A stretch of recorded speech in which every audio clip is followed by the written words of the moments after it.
You are watching your award-winning cable access station, Channel 13 and 19, Athol Orange Community Television.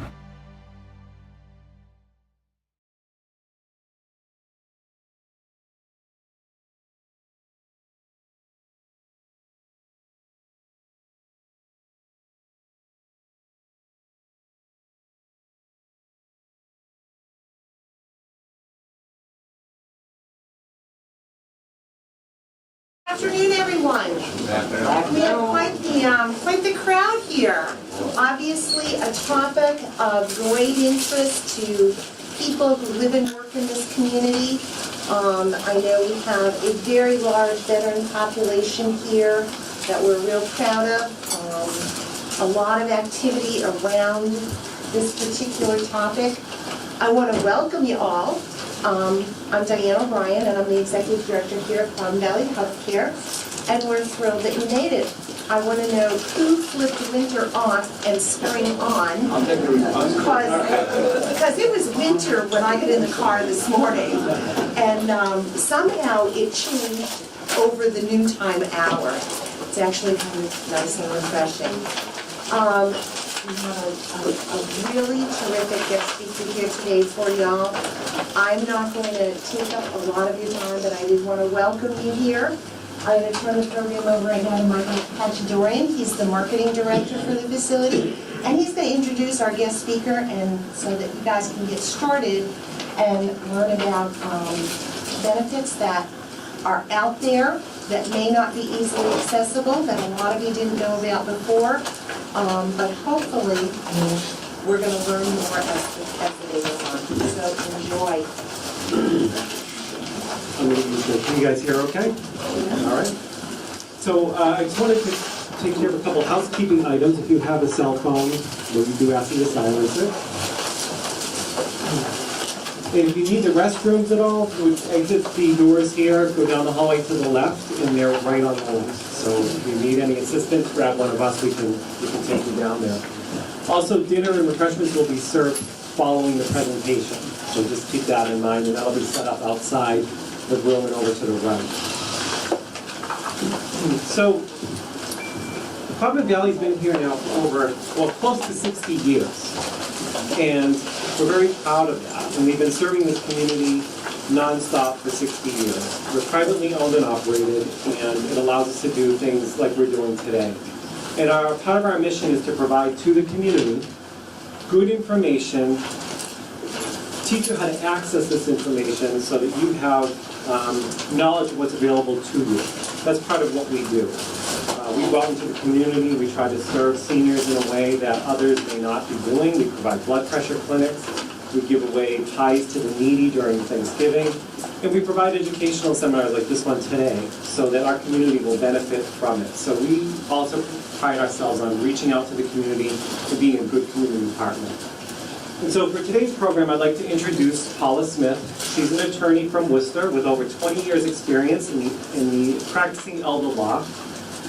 And she has a very deep understanding of all things estate planning, and particularly VA aid and attendance program that you'll learn about today. Her expertise is in estate planning, disability planning, preservation and transfer of assets, Medicaid planning, long-term care planning, administration of estates, and probate administration. Feel free to ask questions if you have them, and we'll have a question and answer session at the end of the program as well, in case you need to stick around and ask for more information. So please welcome Attorney Paula Smith.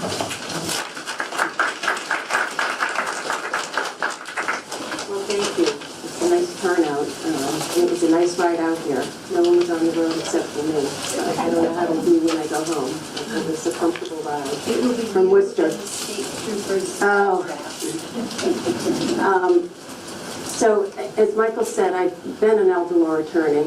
This is all I've really ever done since I started practicing in 1992. And when I first started, it was really more of the Medicaid planning. You know, wanting people concerned with nursing home care and nursing home costs, needing care at home, how they would pay for it, And that was really the focus until the last few years,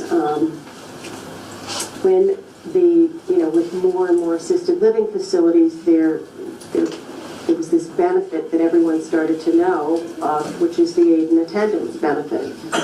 And so that really is, I think, what with assisted living facilities, it gave their residents a source of income that could help stretch out their money, which means it would keep them in the facility longer. So that's really been the driving force with the VA benefits. And I always have said that I think the aid and attendance benefit is probably the best kept secret. Because if you look at the number of vets, even statewide, and the number of vets receiving the benefit, it is just, I think it's under 2%. I mean, it's just because nobody had any knowledge of it. What does it mean, aid and attendance? And I'll go through, aid and attendance means you need assistance with your activities of daily living. But what I'm going to go through is really an overview of the benefits. And the first category that you'll see and hear about is the pension benefit. So the disability program through the VA has kind of two prongs of benefits, and one is compensation and one is pension. Compensation is if you have a service-connected disability and you are receiving a benefit based on your rating. And as time progresses, your rating may increase as your needs increase to the point where you need assistance. And so that's when you can get a good full benefit. The pension benefit is for vets that are disabled, but it's not service connected. And that is really, that's a needs-based program. Then there are health insurance benefits that are available. There are also benefits that are available for surviving spouses. So the first thing, and I think that this is the dilemma, and forgive me, I'm just getting over bronchitis, so maybe you need lots of water, is the challenge, I think, for me, is trying to help vets. Because you have to first be accredited with the VA to assist vets, which I am. So I can help people. But what they end up doing is restricting what I can do and charge them. And so as a solo practitioner, they will not allow you to charge to do an application for vets. And it is so complicated. I have a software program just to do these applications that has help boxes everywhere. So that's the challenge, I think, is because we can't really service the way we would like to, it makes the benefit that much more difficult for you to access. There are, veteran service organizations that certainly are there to help. And I think that varies, from region to region, the kind of help that you can get, because there is planning that's involved.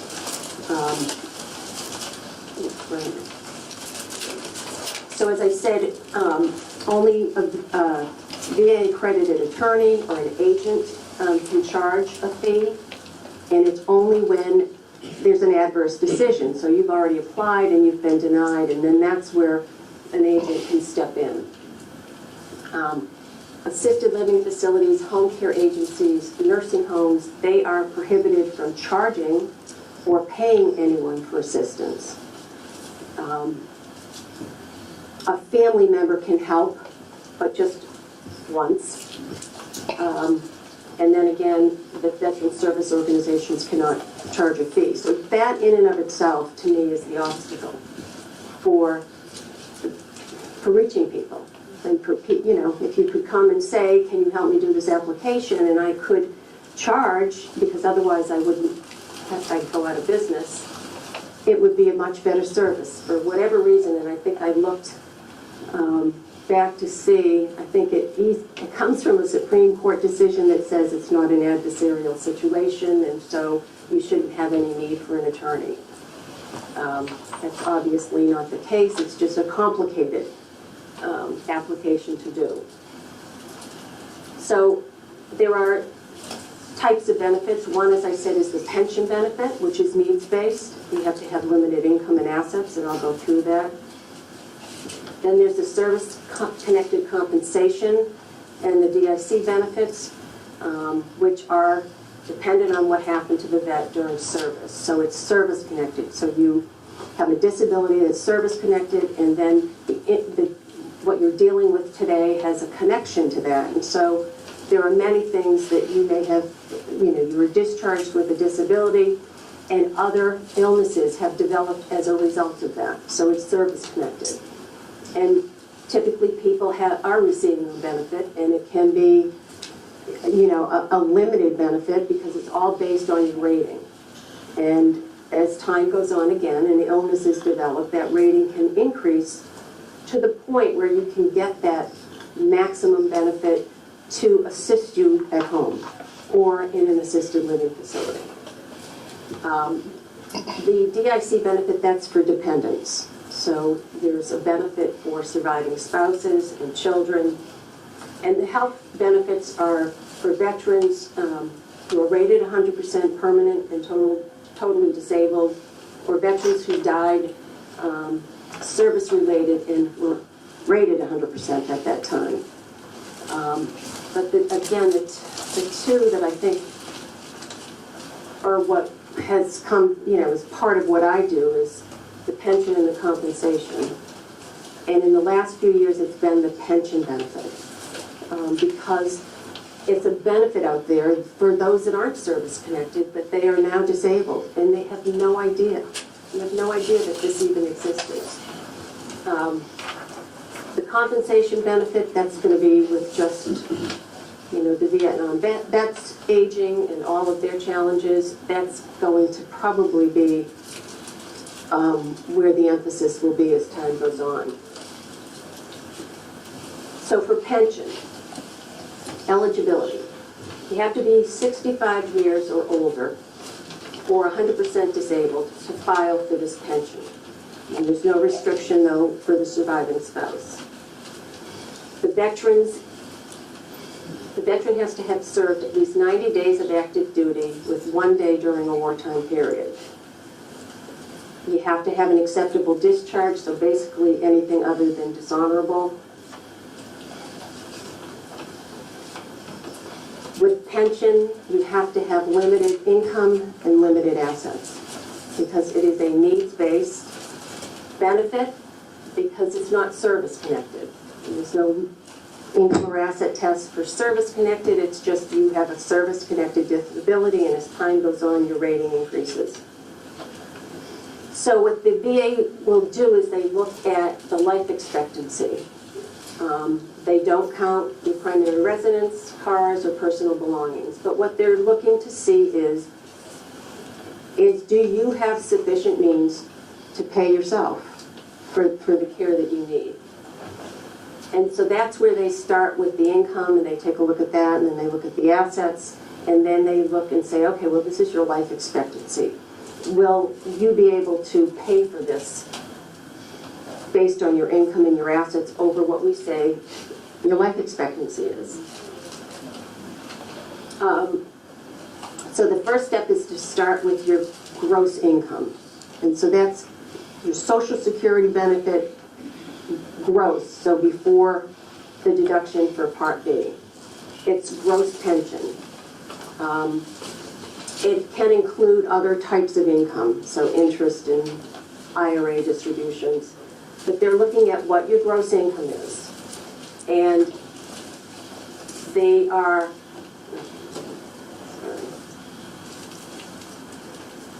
allow you to deduct from that your out-of-pocket medical expenses. So the VA is saying, okay, if you have insufficient gross income, you meet the first test. but we're going to allow you to deduct all of your recurring out-of-pocket medical expenses, and we will look at that number.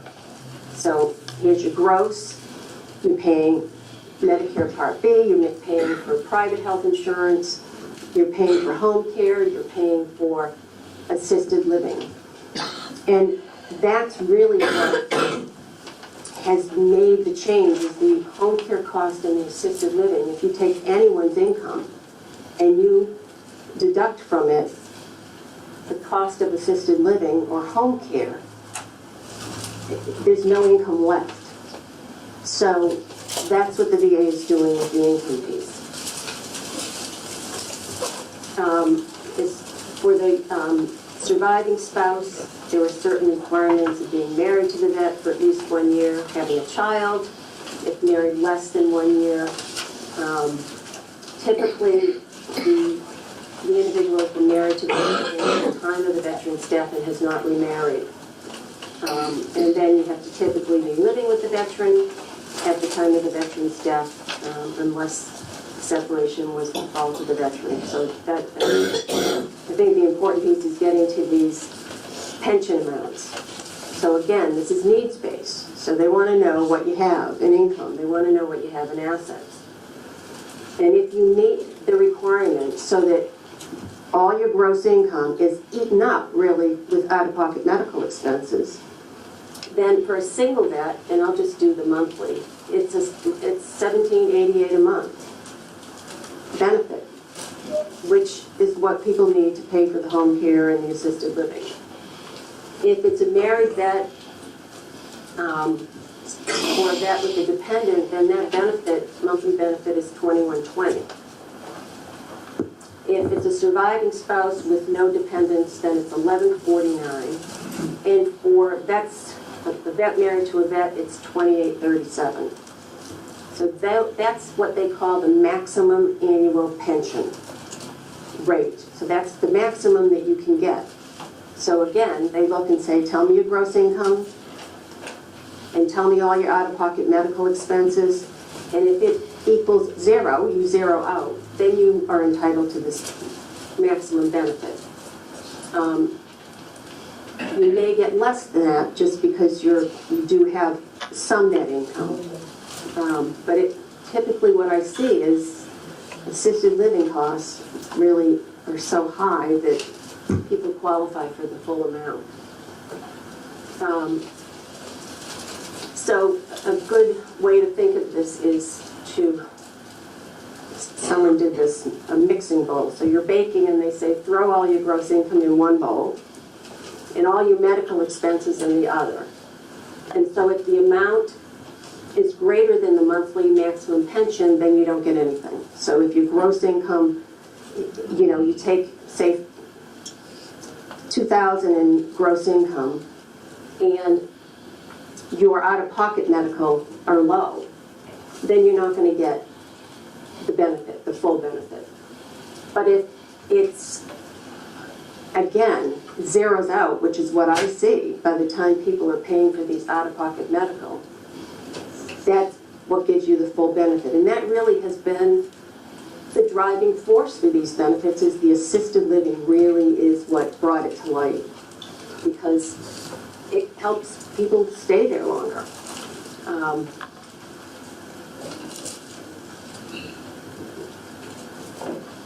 So gross income, again, it's your Social Security, private pensions, IRA distributions, interest and dividends, and net rental income. So they're looking at all of that. Unreimbursed medical. You know everyone has the Medicare Part B. You probably have private insurance, prescriptions, incontinence supplies, and then the cost at a home care, nursing home. So you can see, if you take your gross income and you subtract even what it's going to cost in a home care, assisted living, which $3,000, $4,000 plus, you don't have any income left. So that's why the VA is there to say, okay, this benefit will help with your medical expenses. Now the service-connected compensation. You have to have a current injury or condition that's associated with the military service, and this may increase, as time goes on. There are now some more presumptive conditions, so that if you have certain things like diabetes, certain cancers, leukemia, Parkinson's, you are presumed to be 100% disabled. And that has developed over the last few years, where they are now connecting certain illnesses today with service.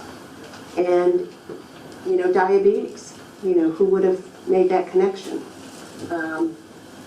Parkinson's. So there are injuries that occurred when you were serving, and now you're dealing with another illness that you would never think connected back. So when you have those presumptive conditions, then you meet the requirements of, being 100% disabled. If you don't, then you have to show the nexus between the two.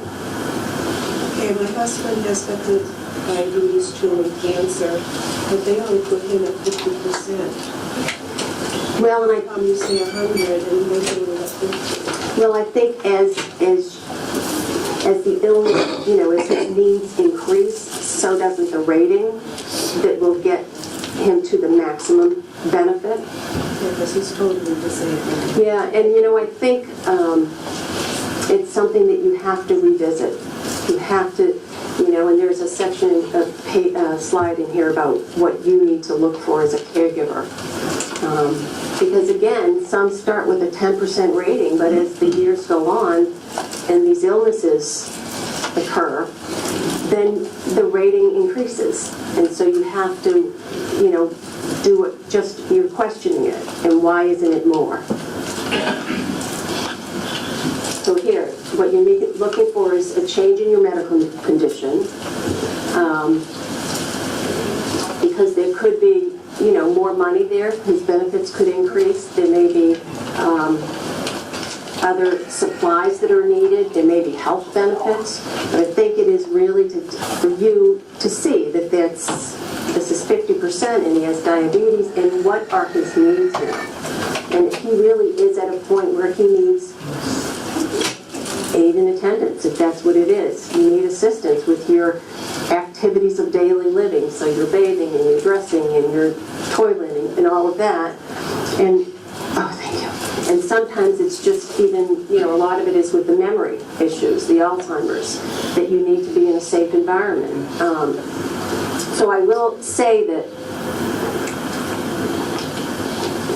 the maximum benefit that people are looking for is that aid in attendance.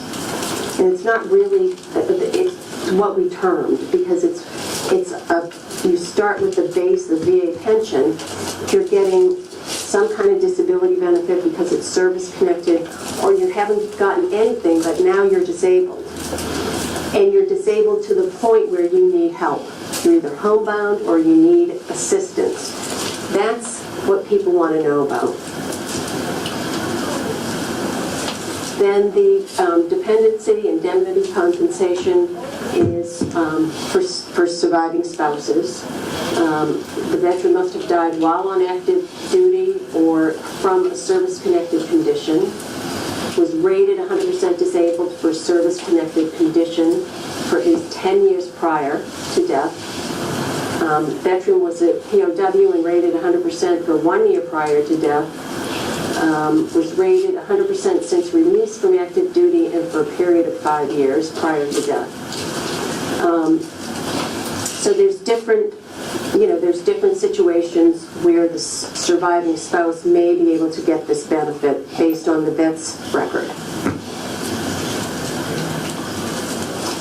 So again, surviving spouses can be eligible, dependent children, and sometimes parents or individuals who stood in as a parent to a single vet. The benefit that a vet can receive for service-connected is based, again, as I said, on the rating system. With each condition is rated. So And so if the surviving spouse is going to get a benefit, it can be as low as $12.54.19. It could be as high as $18.31.22. This benefit is there for children that are dependents.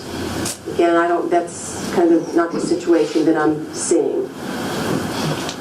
There are also health benefits, and again, the veterans that are rated, that need the aid in attendance, who are housebound.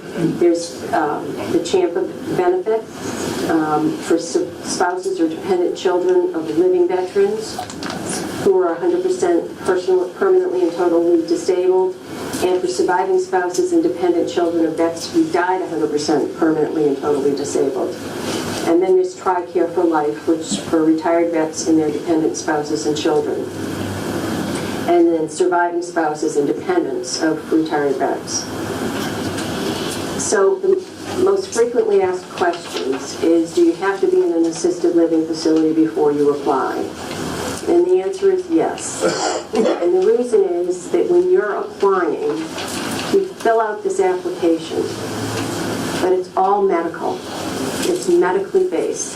So there's a form that physicians have to fill out, and it has to be filled out right, so that it is saying to the VA that my patient needs aid in attendance because of, and then the diagnosis, the diseases. And it can be that because of memory impairment, that the person needs to be in a safe environment. The benefit is retroactive, and it is retroactive from the date you submit the application. Unfortunately, the process always takes longer than you would like. If the claimant is incompetent, and that really depends on what the physician states on the form. Certainly if Alzheimer's, dementia is listed, that pretty much is an indication. And this is the tricky part, is if it states that the individual is not competent, then the VA ends up appointing a fiduciary. And so it's not necessarily the child who's your power of attorney or healthcare proxy. It may be someone else. And so they have to go through the process of, interviewing and determining that you're not competent, and then the family needs to be able to say, but, I'm the power of attorney, so appoint me. On the other hand, only the vet can sign the application. Well, what if you're not competent? You need to sign the application. So you sign the application because they don't want anyone else signing it. So it's those kinds of things that are so tricky when you're applying. Understanding what income is. Is it interest in dividends? Is it the IRA distribution? Who would ever know? I mean, honestly, the software program I have has a help box and an explanation and a regulation for every question that's on the application. And so you're supposed to do it all by yourself. It's unfortunate. It really is, because there's so much that could be done. Will claimants lose military retirement or compensation if they're getting pension? For the military retirement, it used to be you could only get one or the other, but that has changed. But you can only get either compensation or pension. You can't get both. And what happens is when you submit the application, it will ask which one you're applying for. But when it's processed, the VA will look to see what the highest benefit is. And so if you're applying for pension but you really could get service-connected, it will be processed with the service-connected benefit. But you can only get one or the other.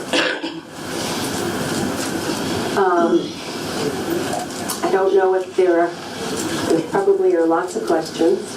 On one you were just going over, you said that they had to be in an assisted living facility, and this paper that we got said help cover the cost of long-term care in the home. Yes, and that's if you are homebound. So there's 2 levels of this. We call it aid in attendance. It's typically for someone that we think of that's in an assisted living, needs to be there, needs assistance with activities of daily living. But then there are also situations where people are homebound, and it's a lower benefit amount. But to get that benefit for an assisted living, what it is do I have to, I've applied, I have an apartment, but I'm not there yet, well, you have to have the expense. You have to be paying for the expense of the assisted living, so that's where you have to be there, because it's all part of the process. Just remember, they're looking at your gross income minus your medical. Can you pay for private health care? Yep, and then you have to have that. Because private health care can add up to be More than, yeah.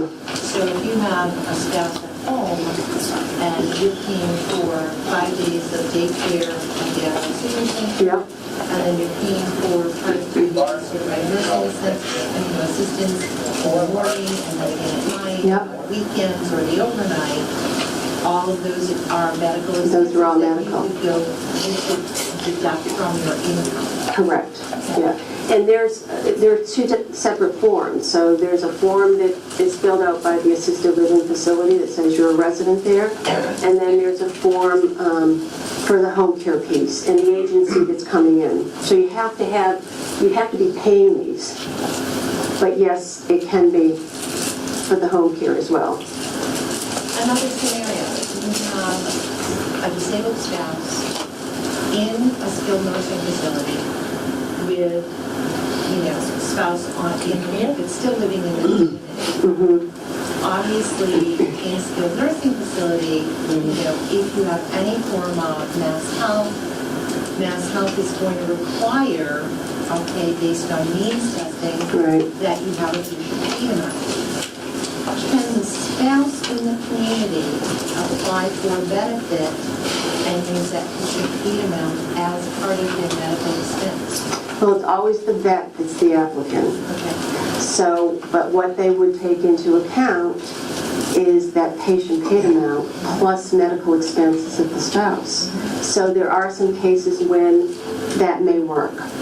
But typically when someone goes into the nursing home and they're on Medicaid benefit, whatever benefit they're receiving is reduced to the $90.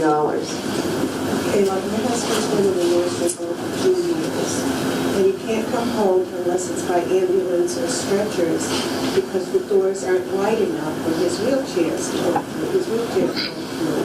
Is there any way to his benefits to get these? There is Is it urgent? There is a fast track that if it's urgent, you apply under the fast track. But once again, it's just, what does that mean? And what do you have to do?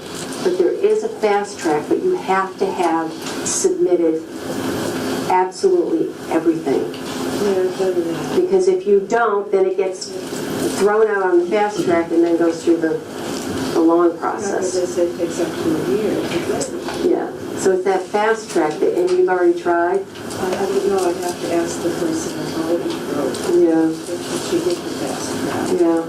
It's really too bad. I love her as a surviving spouse. She's 94 years old, and my father was in the service during wartime. And would he have to be 100% disabled for my mother to apply for a surviving spouse benefit? No, she doesn't have to be. But did The my living father have spouse, to be? is your father still living? No, he's, All right, so no, you have to be 100% disabled. A vet has to be, but it doesn't apply to the surviving spouse. So, but she's presumed to be disabled. You're presumed to be disabled if you're 65 or older. You love it? great. Yeah, and again, is the benefit is based on medical. And so it is, It doesn't matter that my father wasn't 100%. no, Okay. no, not for the surviving spouse. Yes. When the veteran is homebound, does the caregiver have to be an outside caregiver or can it be a family? It's typically from an agency. Yeah. Yeah. But, you know, in that case, and again, this is the VA benefit, there may be, you know, you may be looking at another benefit. You may be looking at Medicaid benefits for care at home. Because there are programs, I'm not familiar with this area because, you know, in Worcester, and there are certain programs that are specific to the area, but I know that Elder Services has a program called Community Choices. And this is statewide. It's a program for frail elders. So elders that need care, and if they get it at home, it will keep, you know, it will keep them out of the nursing home. I have just one more question.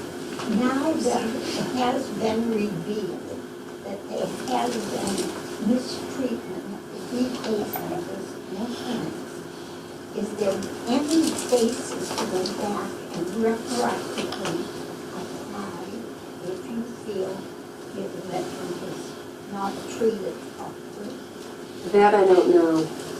That I haven't dealt with. I mean, this is also, you know, this is also current with all of what we're hearing. Well, this would be applicable to go back. Mhm. Yeah, I don't have the answer. I'm sorry, I don't.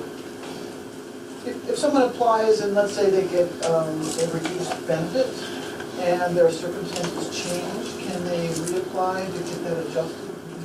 Yeah, I mean, I think you would go to, you know, be going to the doctor, if it's the VA doctor, to have the, if you're dealing with a rating, a service-connected kind of No, disability. I'm talking about the aid and attendance. So let's say your medical expenses are such that, you know, you only qualify for like 50% of that. Yes, yeah. Right? And it changes that, then you could go back and just reapply for the. Yes.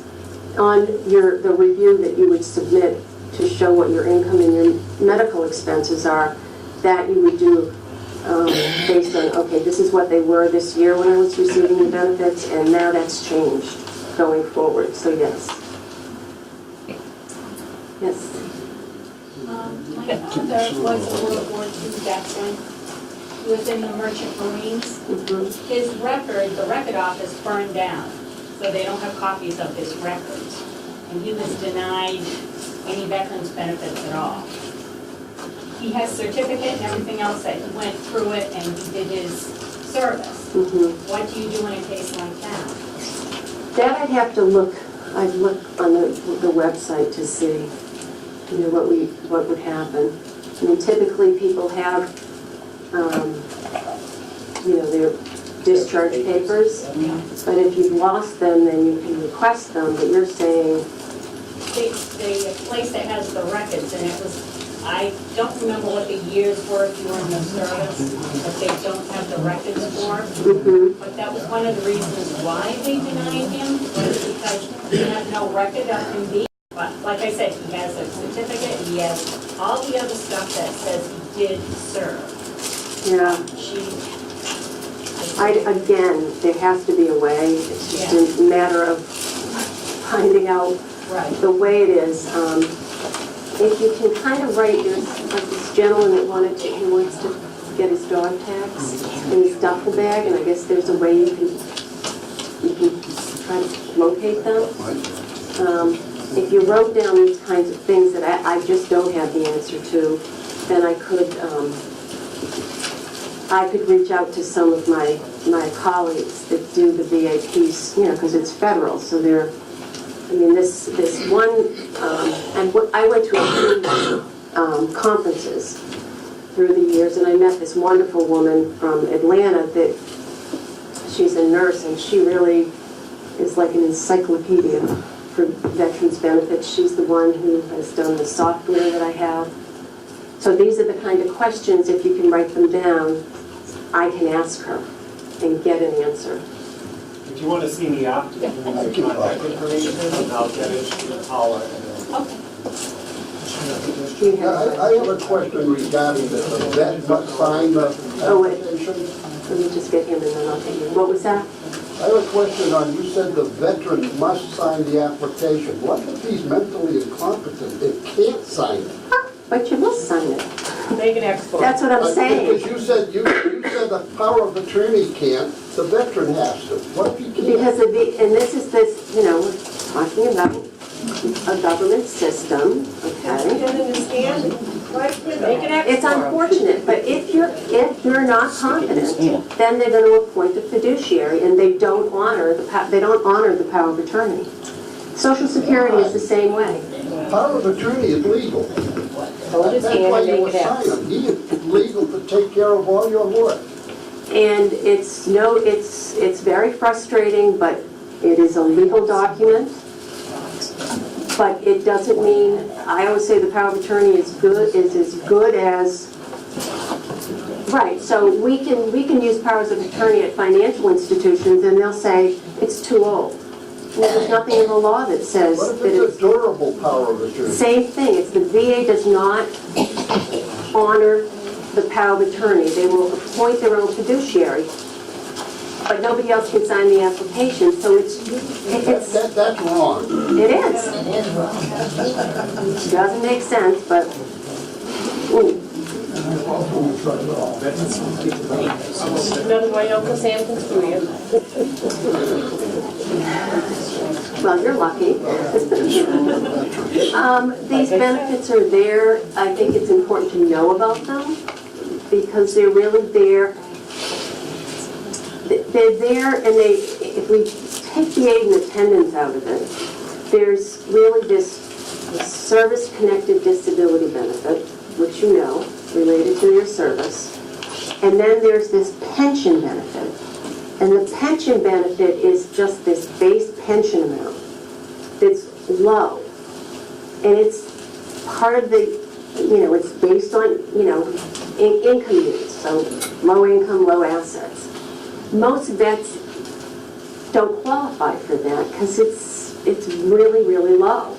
It's when you start to have medical needs and you start to need assistance, you need home care, you need assisted living. You put those medical expenses into the pot and you don't have enough income to pay your expenses. That's when the benefits really started to come to light. But unless you have low income and assets and you qualify for this very low pension benefit, these benefits aren't available until your medical needs increase. But the important thing is to know that they're there, and that's the thing is most people don't know that they're there. You're in a position where you now have some information, but the people that need these benefits aren't even aware of it. I mean, it's too bad for all of what you did for the country, and you have to, fight to get this benefit that you're so deserving of. And it can only be through information like this. When a veteran is applying for state home care, they need to provide financial information. Aid and attendance is not supposed to be included in that.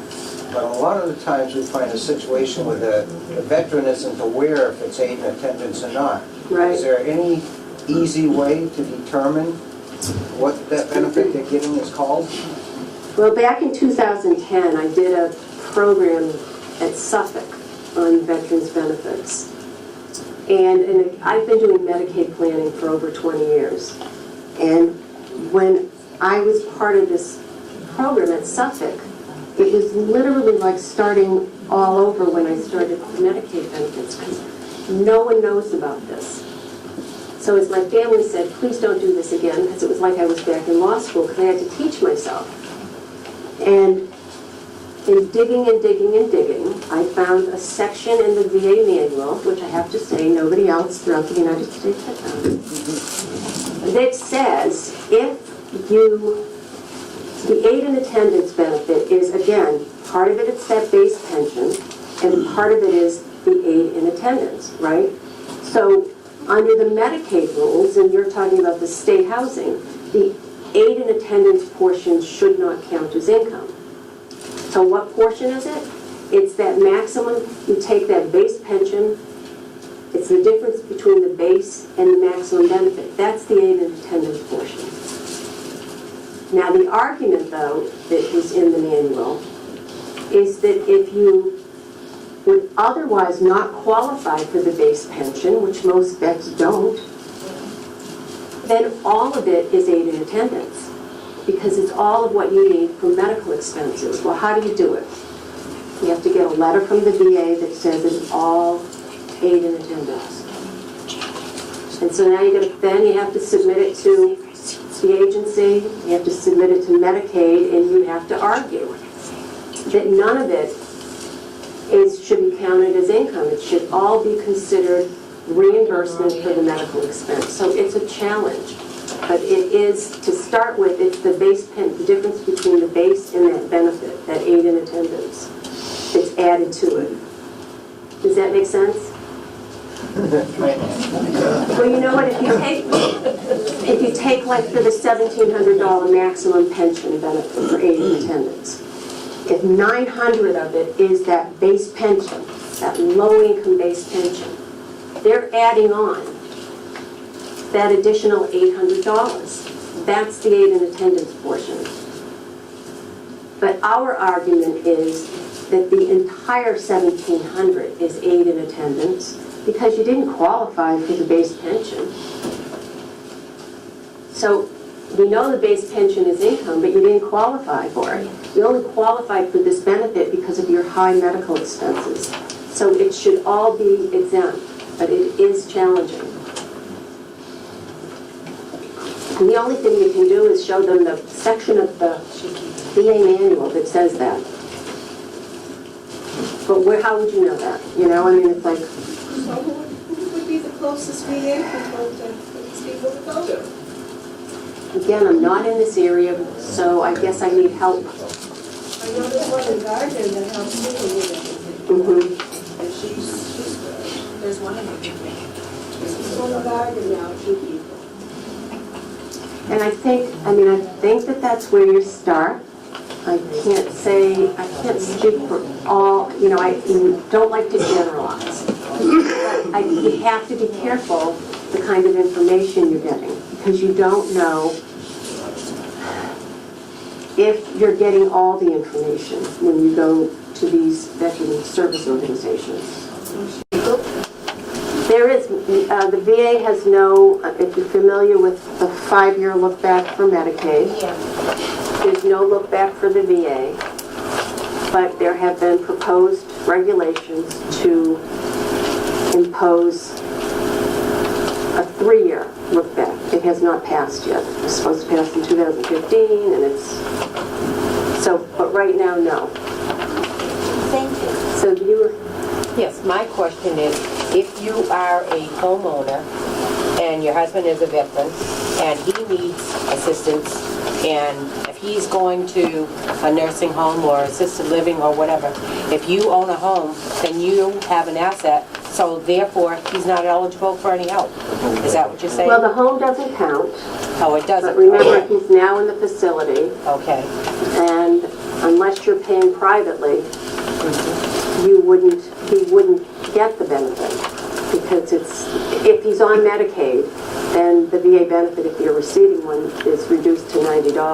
Are you saying Medicaid or Medicare? Medicaid. Okay, that's what I wasn't understanding. Yeah, I always think of aid. Thank you.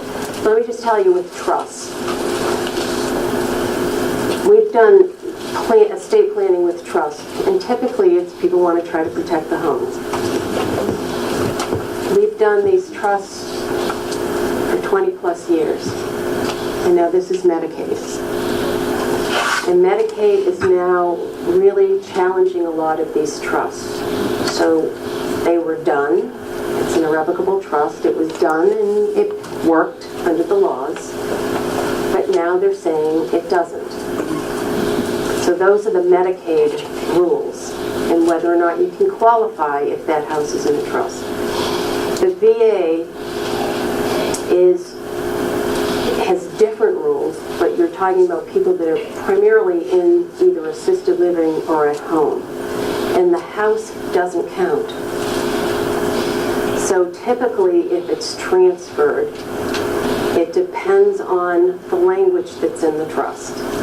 Again, I can only tell you trusts we've done through the years because I think that they were the safest planning tool rather than just giving assets away, but they make the process of applying for benefits, whether it's VA or Medicaid, much more complicated. But say she needed to apply for Medicaid benefits but couldn't because the house is in a trust, it would have to come back out, come out of the trust and back into her name, and then they wouldn't count the house. So in a trust, it may or may not work. Yes. Right here it says $50,000.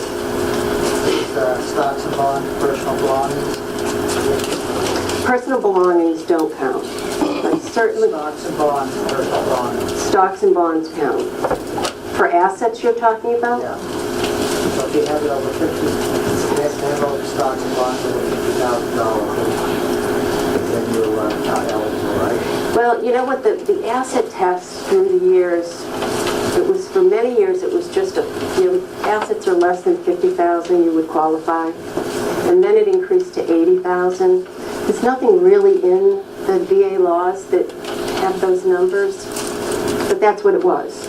But now what they're doing is they're doing a life expectancy analysis. So they're saying, okay, this is your income, these are your assets, and based on your life expectancy, you should be able to, your money will last. So they're doing that life expectancy analysis rather than that number, 50,000 or 80,000.